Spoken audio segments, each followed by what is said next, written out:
और जो है वो है. I always thought I was perfect. I was like, no, I don't have issues. जो हुआ so हुआ, it's okay, it's in the past. Then you know someone had to literally put their hand in my mouth. Bowl, bowl.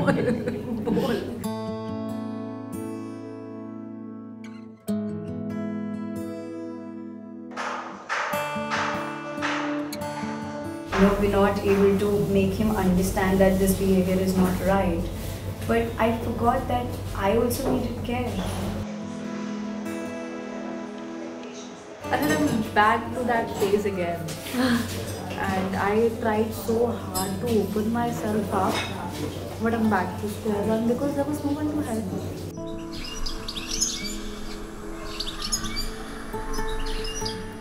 So the way that I've structured my life is this space is like base camp where I come and do everything else out of, and every day is like little exploratory workshop. These are my life now.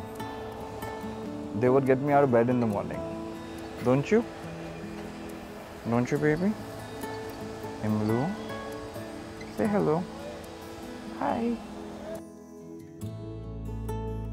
And then there was no one to ask because I'm always asking people, how are you, what's happening, tell me. And I tell people tell everything to me, but they never ask, how are you doing?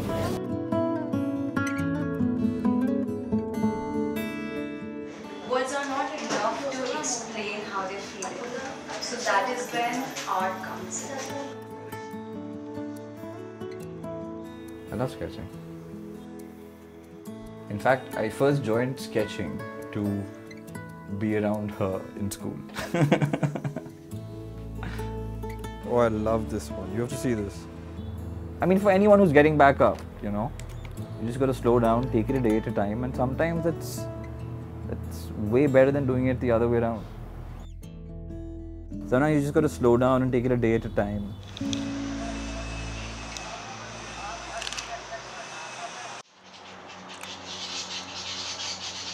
Sanu, Imli, come baby. Imlu, Hana. It's okay, Imlu. I was diagnosed in about 2006, and it was complete disbelief at first. For the first 5 years or so, I didn't even believe that there was anything seriously wrong, and especially when at some point of time the diagnosis came to bipolarity.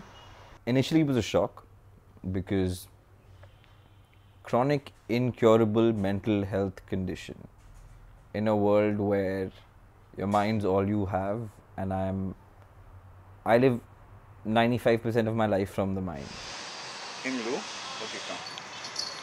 To have that hijacked was excruciatingly difficult, because as an architect, for example, it's what you rely on. I mean, if I can't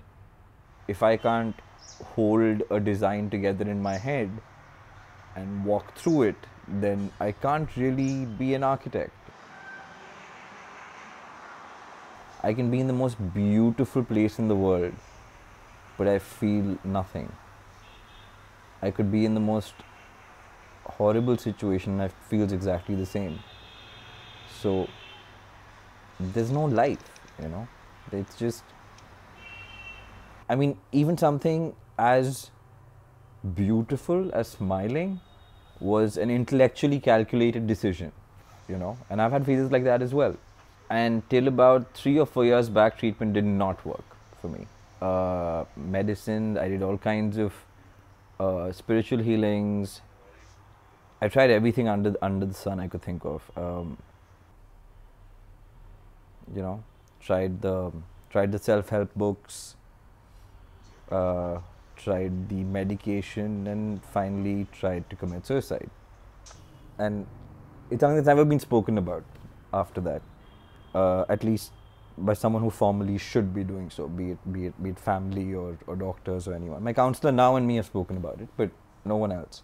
There are darker aspects of personality where people, I mean, the most obvious manifestations are suicidal ideation, but people can have destructive patterns in relationships, And young people today are much more able of noticing these things in themselves. And I think that's a very big change. And it also speaks a lot about the kind of conflicts that they are facing, which is not always graspable by them, but which is something that makes them go towards a therapist or a psychologist for help. So they want an engagement which is a curious engagement. They don't want just to be shut down, or they want somebody to imagine with them what is happening to them, and that's important.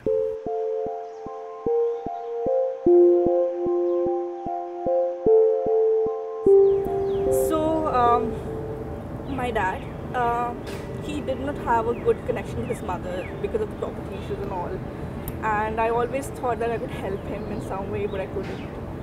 He wasn't a regular in his employment. He stayed back home. He slept a lot. He couldn't talk to us for a while, and it was really painful to see him in the pain. And he would return back to alcoholism like time and again and time and again. But it was like really painful to see him go through that. And in the end, before his death, it was 3 months long, like dark period when he wouldn't go anywhere outside, when he would stay at home and not talk to anyone, not even open the TV because it was too painful. So I was there with him. The last time he spoke to me, he said, "I'm sorry for everything."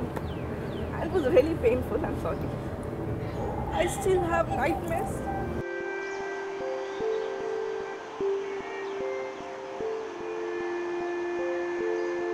It's a kind of a churning.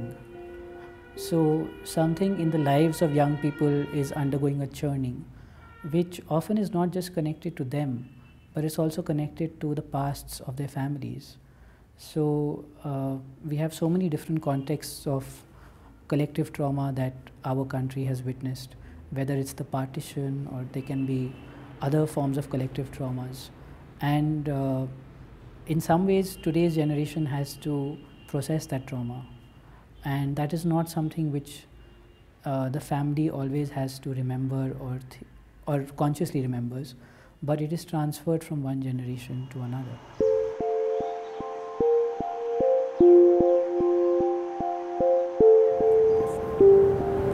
Thank you. So I've never gotten a chance to talk about it.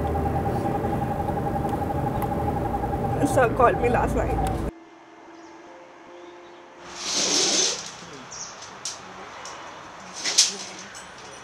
We humans do not connect with perfectionism. We connect with shared struggles, weaknesses, and we bond over these things. And that's the basic part of human structure of our society. So here in Listening Circle, people first of all understand that there are people who are just there to listen. Urban society like ours, in a place like Delhi, and especially elite institutions at the school and the college level, that human connection is missing. And unless you have this feeling of being wanted and being loved, you don't feel yourself important. It affects your self-esteem, it affects your mental well-being, and that's a kind of a space which we are lacking, where you don't feel loved, you don't feel wanted, because everything is judged on the basis of what you are, how well you are performing, what kind of a good student you are, how you are shining in terms of your performance, accomplishments. Come. Want water? I'll give you water. Chalo, we'll get you water, Baba. You don't have to drink out of the tap. I'd grown up pretty much excelling at any and everything I wanted to. There were 2 incidents in my life where I didn't get exactly what I set out to be, and I was devastated both times. And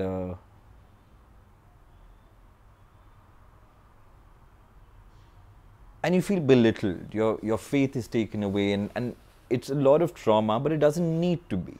I had 4 guards manhandle me, tie me to a metal bed, strip me, and inject me with something that had me in an emotional and mental stupor for days after. I passed out and I woke up. I don't know when I woke up. It was that day or the next day, or It's just a big fog in my head those few days. And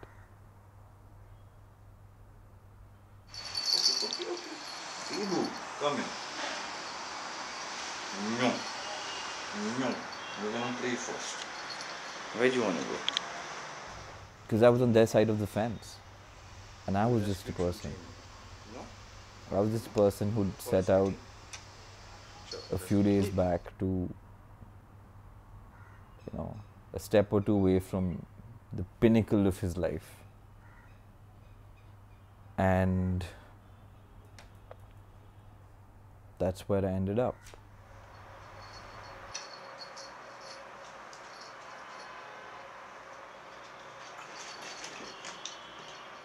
And it hurt tremendously, of course, to see what was happening in there. There were no toilet seats.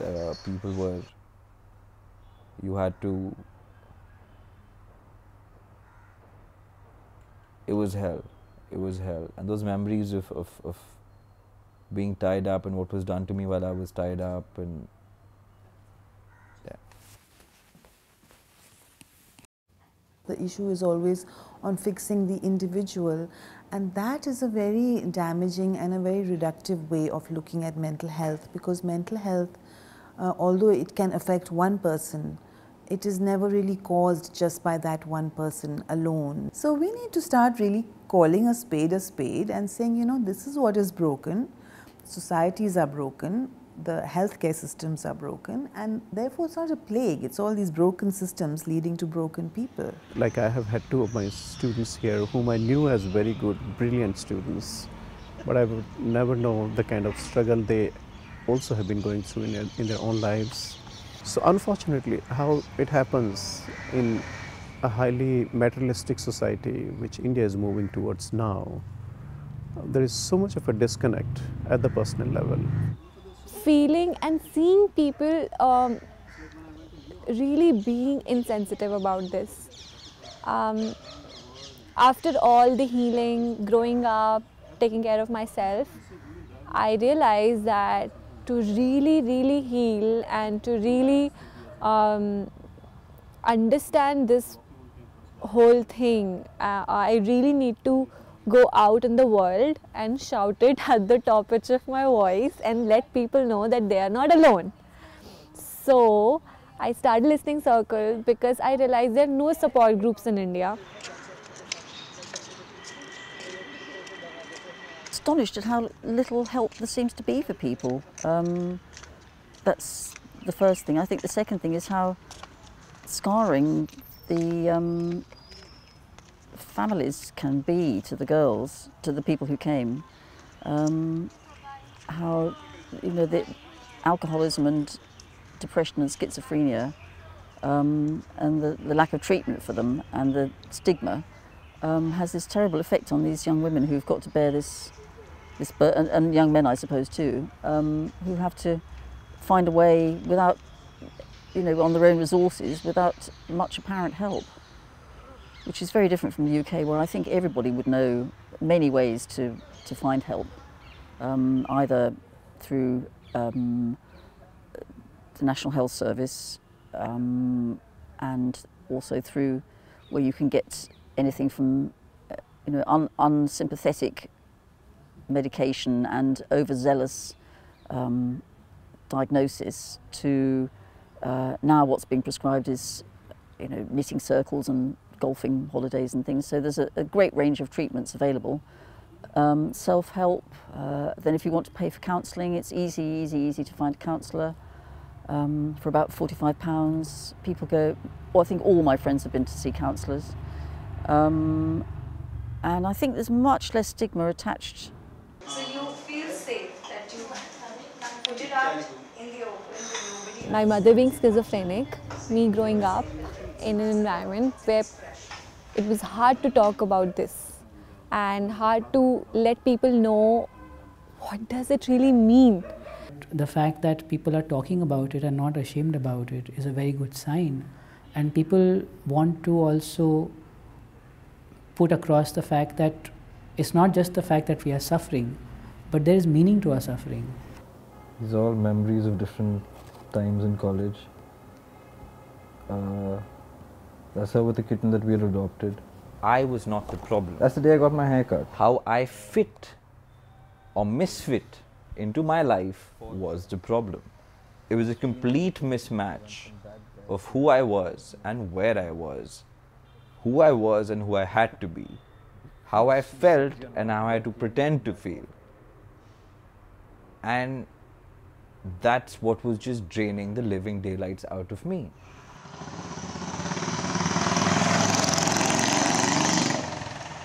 I feel like I don't think my mother would ever have acknowledged that she is going through some issues. She would just be labeling it like, family matters hai, it's okay, it happens. Like now we take like these things as issues, like which they are, but they don't used to like recognize these things. If the stigma is still there in the workplace, in families where they will shove labels under carpets, they won't want to talk about it, till that is removed, until we can talk freely about mental health just as we can talk about a broken leg or something that you can see, the stigma is going to be there. It's always harder to tell your loved ones what you're going through when it concerns them as well, because emotions and mental health is not looked as a sign of strength. We always have this like conflicting ideas, like my parents are like, we are poles apart. So sometimes we don't know like which is the right thing. Are they right or am I right? So I feel that we live in a world which is much more liberal, but that openness also creates conflicts for which we don't always have answers. And young people also have the burden of dealing with those conflicts. And those conflicts are not always understood in the same way by their parents or the generation around them. Is every time the elders in the family preach religion to me and tell me about the enlightenment of the Prophet and how God's angels came to him in a cave. I turn around and say, listen, today that guy would be in the isolation room next to me. So what are we talking about? What do you think? Who's right? I feel there are situations when they are right, and I feel they should try and listen to me, to like every parent should listen to their children, like how they go about things, how they feel about themselves, how they feel about the society, their ideas, their opinions. I feel my mother is really good at this, and like she's changing with time. At least she's open to ideas. Parenting has changed. Parents allow a lot more opportunities to their children than they themselves had opportunities, and on the positive side they would allow them to go into zones that they themselves did not have the space to go into. Having relationships before having a formal commitment has become more permissible, but all these zones are also ridden with a lot of conflict that the young person has to deal with. How our parents also were brought up, even though we have joint families, but everybody is putting up a facade. Nobody is really talking to each other. Why will not that be a lonely life? So if you're not able to do that with your children, with your spouse or your partners or your parents, you are living a lonely life. He didn't know that I had gone through this. It was really surprising that he would call me out of the blue and just tell me to come here. And I said, maybe I won't share. Maybe I won't do anything. After listening to you and seeing that you might understand what I'm going through. So, let me share. I'm sorry. It's okay. That's what we are here for.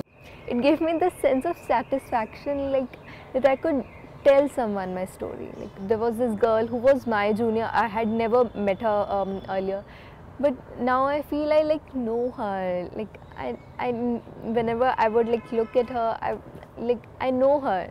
So I am not alone.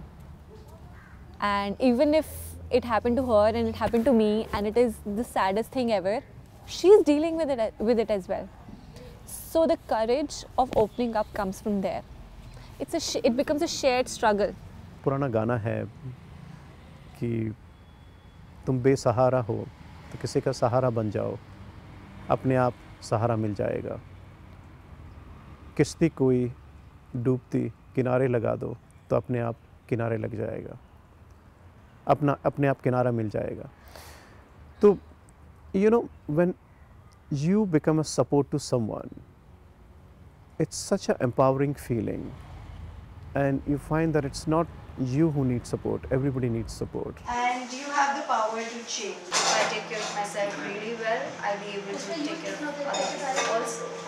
So be kind. I don't know, it's not a mountain, it's a dealer. Let's call it Manju. Forgiveness. This is physical representation.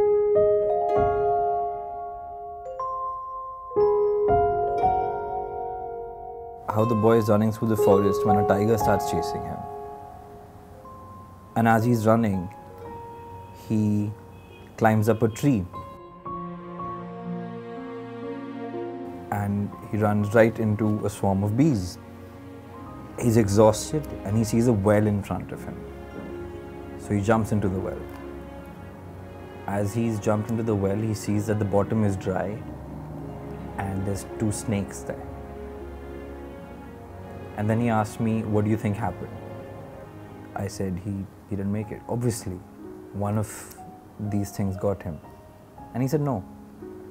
The bees got after the tiger, stung the tiger jumped into the well to get away, fell on the snakes and killed them and died himself. The bees dispersed and he climbed out and walked away. What's the moral of the story? The moral is when everything is going against you, just hold on because it will get better and they'll take care of each other. And that's what got me through, and that's exactly what happened.